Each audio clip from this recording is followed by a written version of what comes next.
ये वो राक्षसी थी जिसके पास एक भयंकर शक्ति थी। वो अपने इशारे पर पूरे के पूरे वन को हवा में उड़ाकर कहीं भी ले जा सकती थी। उसने अपनी इस ताकत से भगवान शिव के भक्तों को समुद्र के बीचों बीच कैद कर दिया था, लेकिन वो नहीं जानती थी कि उसकी यही गलती महादेव के 8वें ज्योतिर्लिंग के जन्म का कारण बनेगी। आखिर कौन थी वो और महादेव को जमीन फाड़कर वहाँ क्यों आना पड़ा? इस कहानी की शुरुआत होती है दारुका नाम की एक राक्षसी से।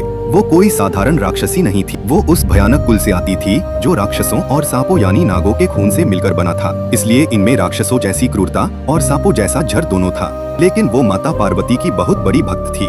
उसकी तपस्या से खुश होकर माता ने उसे एक अनोखा वरदान दिया था।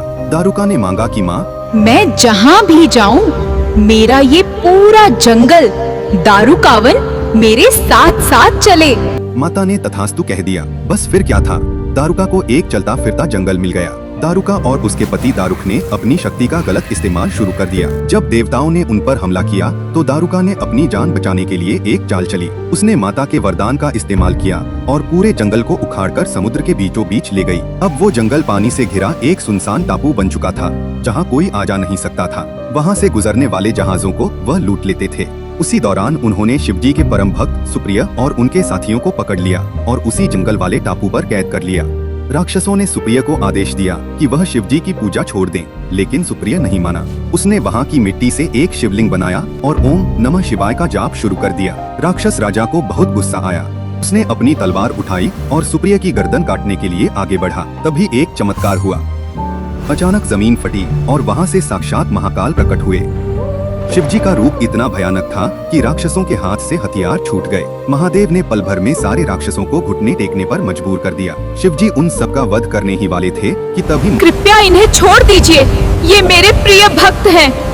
शिवजी मान गए। अपने भक्त सुप्रिय और देवताओं के कहने पर शिवजी ने हमेशा के लिए वहीं रुकने का फैसला किया। क्योंकि शिवजी ने नागों और राक्षसों के उस वन में वास किया था, इसलिए उनका नाम पड़ा नागनाथ और बाद में उस जंगल को वापस महाराष्ट्र की उसी जगह पर स्थापित किया गया। लेकिन कहानी यही खत्म नहीं होती। हजारों साल बाद द्वापर युग में जब पांडव अपना 14 साल का वनवास काट रहे थे, तब उन्होंने इस जगह को दोबारा खोजा। कहा जाता है कि पांडवों के बड़े भाई धर्मराज युधिष्ठिर ने ही यहाँ महादेव की पूजा की और उनके लिए एक विशाल 7 मंजिला मंदिर बनवाया। यह पवित्र स्थान आज महाराष्ट्र के हिनोली जिले में है, जिसे हम ओंधा नागनाथ ज्योतिर्लिंग के नाम से जानते हैं। कमेंट में हर हर महादेव जरूर लिखें।